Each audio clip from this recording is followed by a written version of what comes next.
today we do live in a world where corporations are as intimately involved in diplomacy, in negotiations, in trade, in finance, in development, in public goods, in security, anything.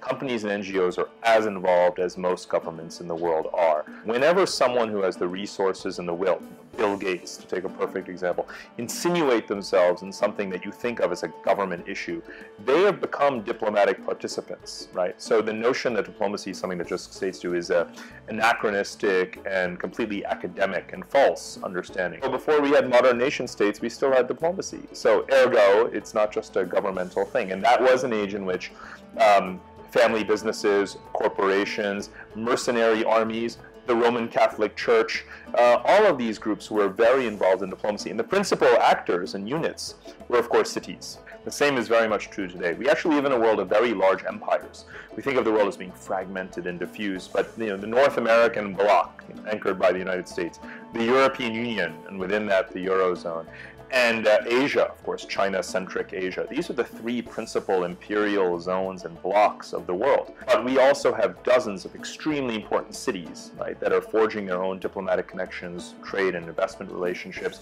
airline patterns, people that flow between them. People identify today as much with cities as with countries. I am a New Yorker, right, sort of first and foremost. Even though I was born in India and grew up in Abu Dhabi and then New York and lived in Germany, I am a New Yorker. And you find that more and more today, people shuttling between cities and having that urban identity.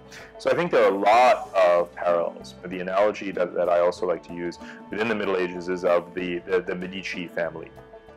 The Italian merchant family, aristocratic family that also produced popes, sponsored great artists, and commissioned great architecture and so forth, is a good example of how the great corporate statesmen, I call them CEO statesmen, those business leaders, whether it's Eric Schmidt or Paul Pullman or others who have reached a certain level of visibility and of influence, where the resources that their companies command are far greater than that of many nations, are leveraging that to achieve a certain public good. The dissolution of just state power politics in favor of a much more complicated mixture of companies, of governments and private interests and so forth.